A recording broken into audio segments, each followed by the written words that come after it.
नमस्कार दोस्तों। हमारा टॉपिक चल रहा है दिशा परीक्षण, जिसमें हमारी ये आज की चौथी क्लास है। अब तक हमने दिशाओं को जाना, उसके बाद हमने सूर्योदय के समय परछाई कहाँ पड़ती है उस छाया के बारे में, दाएं या बाएं, उत्तर में या दक्षिण में या पूर्व में या पश्चिम में किस दिशा में पड़ेगी। फिर उसके बाद सूर्यास्त होने पर दिशा कौन सी दिशा में छाया पड़ती है जब सूर्य अस्त होता है। उसके बाद हमने उसके बारे में जानकारी की कि जब एक बिंदु से दूसरे बिंदु तक दाएं बाएं मुड़कर कोई एक लड़का या व्यक्ति एक स्थान से दूसरे स्थान तक जाता है तो वह कितनी दूर है। ये दाएं और बाएं मुड़ने पर हम 90 डिग्री ही मोड़ते हैं, जब तक कि वो डिग्री में ना बोले। तो हम जब भी दाएं या बाएं मोड़ने को बोलेगा तो हम 90 डिग्री ही मोड़ते हैं। उसके बाद अब हमारा अगला टॉपिक है, अगला बिंदु है स्थान के सापेक्ष दिशा ज्ञात करना। स्थान के सापेक्ष दिशा ज्ञात करना, जब कोई व्यक्ति एक स्थान से दूसरे स्थान की ओर जाता है, दाएं मुड़ता है, बाएं मुड़ता है, कुछ किलोमीटर चलता है या कितना भी चलता है, उसके बाद हमें बताना होता है कि जो पहला स्थान था जहाँ से व्यक्ति चलना आरंभ किया था, उसके बाद अब वहाँ पहुँचा है, वह उसकी कौन सी दिशा है। तो इसके लिए हमें क्या है कि जब किसी बिंदु से दूसरे बिंदु की दिशा ज्ञात करते हैं, तब जिस बिंदु से पूछा जाता है तो उस बिंदु को हम क्या है केंद्र माना जाता है, उसको हम केंद्र मान लेते हैं और उसके सापेक्ष दिशाएं हम नामांकित करते हैं। हम अभी देखो उदाहरण भी लेंगे इसका। देखिए, जब किसी बिंदु से दूसरे बिंदु की दिशा ज्ञात करते हैं, तब जिस बिंदु से पूछा जाता है उस बिंदु को केंद्र मान लेते हैं। उस बिंदु को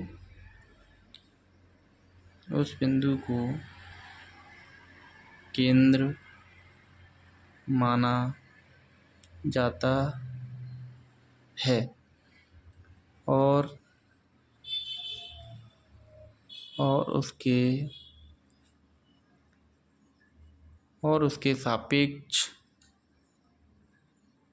उसके सापेक्ष दिशाएं नामांकित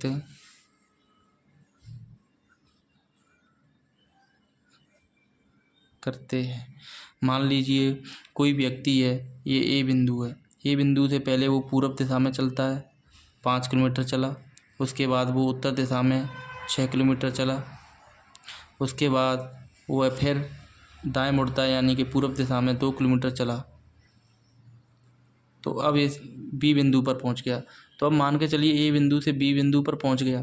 अब पूछे कि अब वह व्यक्ति ए बिंदु के सापेक्ष कौन सी दिशा में है। इसका मतलब वह कौन सी ए बिंदु के सापेक्ष का मतलब है कि पहले वो ए जगह पे था तो उससे कौन सी दिशा में, तो हम उसको क्या मान लेंगे, केंद्र मान लेंगे। ये कह रहा है ना, जब किसी बिंदु से दूसरे बिंदु की दिशा ज्ञात करते हैं तब जिस बिंदु से पूछा जाता है, यहाँ पूछ रहा है कि ए बिंदु से कौन सी दिशा में है, तो उस बिंदु को क्या मान लेंगे, केंद्र। केंद्र का मतलब यहाँ से हम चारों दिशा बना लेंगे। ऐसे मान लो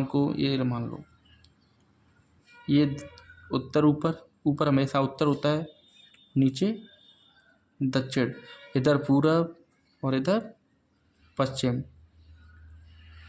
तो हम इसके सापेक्ष चलेंगे। इसको हमने क्या मान लिया, ए को मान लिया केंद्र है, ये केंद्र मान लिया हमने। तो अब इसके सापेक्ष देखेंगे कि वो ए बिंदु है वो कौन सी दिशा में। देखिए, इधर ये पूर्व दिशा हो गई और इधर हो गई उत्तर दिशा। ना तो उत्तर में है ना पूर्व में है, लेकिन इन दोनों के बीच में है। तो ये बी कौन सी दिशा में माना जाएगा, इन दोनों की दिशाओं को हम नाम लिख देंगे उत्तर पूर्व। तो ये होता है पूर्वोत्तर। पूर्व और उत्तर के बीच में है तो इसका नाम क्या होता है, पूर्वोत्तर। हम एक उदाहरण लेते हैं, जैसे हम कि एक लड़का पूर्व दिशा की ओर 8 किलोमीटर चलने के पश्चात दाईं ओर मुड़ा और 3 किलोमीटर आगे बढ़ा। उसके बाद वह 3 किलोमीटर पश्चिम की ओर गया तो बताओ वह प्रारंभिक बिंदु से किस दिशा की ओर है। सबसे पहले देखिए हमें क्या करना है कि हमें जैसे जैसे चल रहा है उस लड़के को चलाएंगे। देखिए एक लड़का पूर्व दिशा की ओर 8 किलोमीटर चलने का बच्चा, तो सबसे पहले हम पूर्व दिशा में कितना मान के चलो, ए बिंदु से चलना स्टार्ट किया। तो पूर्व दिशा किधर होती है, इधर पूर्व दिशा होती है, इधर पश्चिम, ऊपर उत्तर, नीचे दक्षिण। तो सबसे पहले हम 8 किलोमीटर पूर्व की ओर चलाएंगे। मान के चलिए 1 2 3 4 5 6 7 8, अनुमान से हमने 8 यहाँ तक पहुँच गया। तो पूर्व में चलने के पश्चात वह दाईं ओर मुड़ा, तो दाईं ओर मुड़ेगा। पूर्व के दाईं ओर कौन सा होता है, दक्षिण। तो पूर्व की ओर मुड़ा और 3 किलोमीटर आगे बढ़ा। तो दाएं मुड़कर हम 3 किलोमीटर लगभग कितना चला, देखो 1 2 3।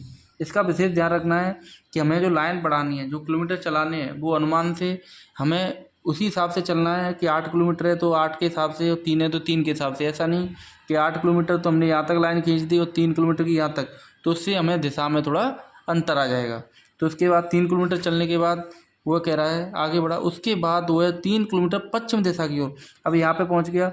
इधर तो पूर्व दिशा है, अब पश्चिम दिशा किधर होगी, इधर पूर्व है तो इधर पश्चिम।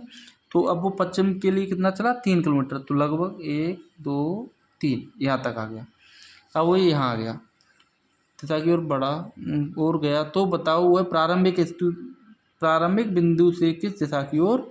तो देखिए प्रारंभिक बिंदु ये मान लो हमने ये लास्ट का ये कितना चला था, इधर 8 किलोमीटर और इधर 3 किलोमीटर चला था, इधर भी 3 किलोमीटर चला था।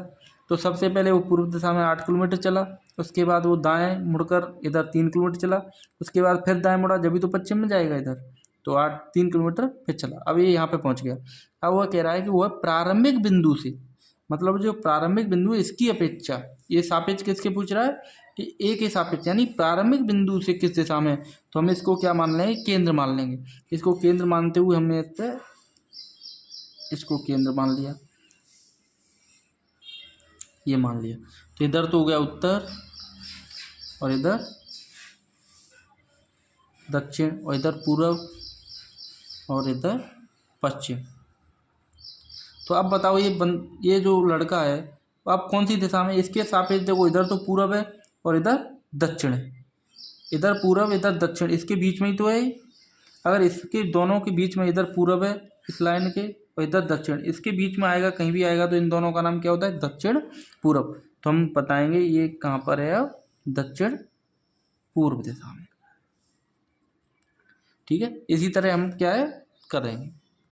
देखिए अगला उदाहरण लेते हैं हम कि एक लड़की दक्षिण दिशा में 11 किलोमीटर की दूरी तय करती है, फिर 9 किलोमीटर दाईं ओर मुड़कर चलती है।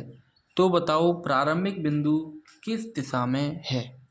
तो देखिए सबसे पहले तो हम जैसे जैसे चलेगी उसके हिसाब से हम चलाएंगे।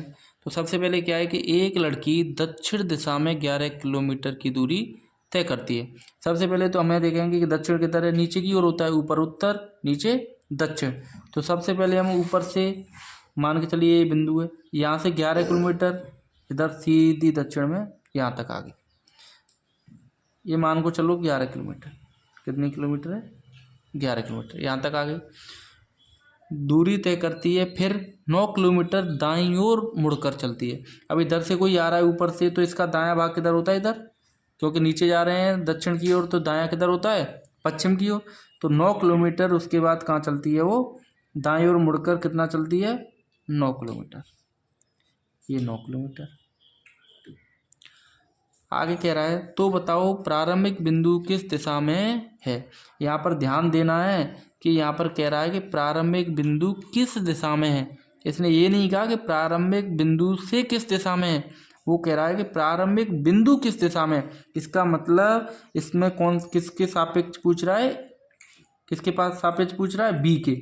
ये पॉइंट ए था, ये अंतिम बिंदु बी, यहाँ से शुरू किया और कहाँ है, यहाँ पर। तो क्या पूछ रहा है, प्रारंभिक बिंदु किस दिशा में है, मतलब ए वाला बिंदु है वो कौन सी दिशा में, इसका मतलब सापेक्ष किसके पूछ रहा है, बी के।